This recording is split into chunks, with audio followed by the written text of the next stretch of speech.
प्रभु के नाम की महिमा हो। मुझे सुनने वाले सभी प्रियजनों को प्रभु यीशु मसीह के नाम से अभिनंदन करता हूँ।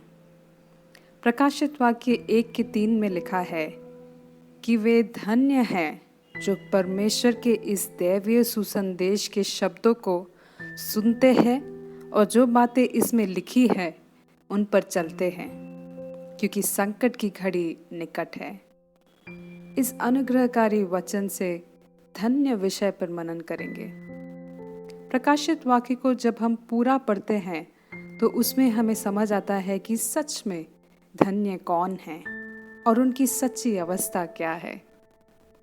दुनिया की नज़रों में निर्भाग्य होने से भी चलेगा, परंतु परमेश्वर की दृष्टि में भाग्यवान या धन्य होना ज़्यादा ज़रूरी है। क्या हमने अपने आप को परमेश्वर के वचन को पढ़ने, सुनने या उसका अनुसरण करने के लिए समर्पित किया है? अगर ऐसा है तो इससे धन्य और कुछ नहीं है। प्रभु का वचन हमें अनंत जीवन की ओर ले जाता है। उस वचन को सुन के, पढ़ के, मनन करके जब हम उस अनंत जीवन को पाते हैं, तभी हम उस धन्य अवस्था के सच्चे मूल्य को समझ पाते हैं। दूसरी धन्य बात प्रकाशित वाक्य के 14:13 में लिखी है, वे ही लोग धन्य होंगे जो प्रभु में स्थित होकर मरे हैं। ध्यान में रखने वाली बात यह है कि प्रभु में जन्म लेके प्रभु में जिए हुए लोग ही प्रभु में मर सकते हैं। प्रकाशित वाक्य 16:15 में लिखा है कि वे धन्य हैं जो जागता रहता है और अपने वस्त्रों को अपने साथ रखता है। यहाँ पर वस्त्र का मतलब है हमारा जीवन। अगर हम हमारे जीवन को बिना किसी कलंक के बचाए रखते हैं तो परमेश्वर की दृष्टि में हम धन्य हैं। चौथी धन्य अवस्था के बारे में प्रकाशित वाक्य 19:9 में लिखा है, वे धन्य हैं जिन्हें इस विवाह भोग में बुलाया गया है।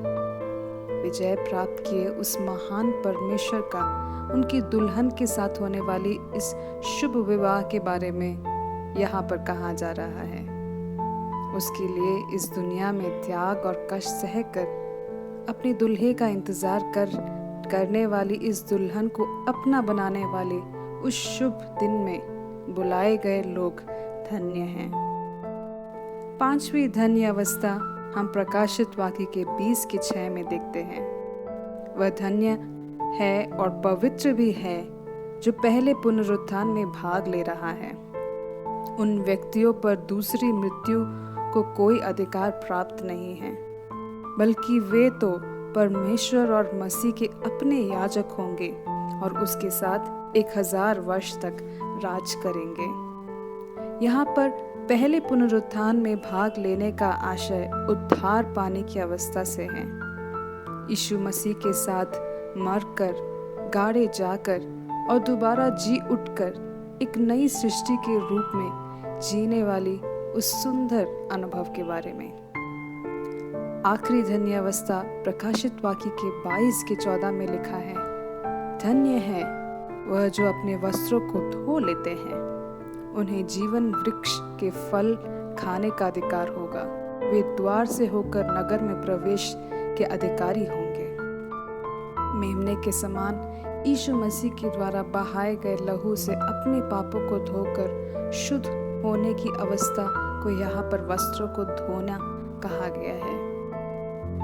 ये दुनिया एक मनुष्य के उसके बिताए हुए जीवन के आधार पर उसे धन्य कहती है, पर परमेश्वर अपने बच्चों को इस नाशवान दुनिया के आधार पर धन्य नहीं कहता है, बल्कि आने वाले उस दुनिया में प्राप्त किए जाने वाले इनामों और वादों के आधार पर प्रभु अपने बच्चों को धन्य बुलाता है।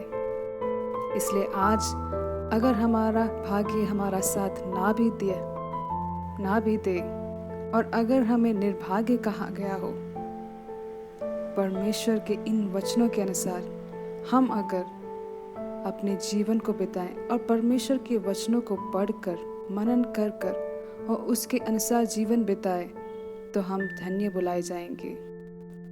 प्रियो, यह धन्य अवस्था का आरंभ मसीह में हमारे जन्म से शुरू होता है और अनंत काल तक चलता रहता है। भले हमारा जीवन इस दुनिया में ख़त्म हो जाए, पर वो धन्य अवस्था कभी ख़त्म नहीं होती। नए आकाश और नई भूमि में हमारे उस अनंत जीवन के साथ ही वो पूरा होगा।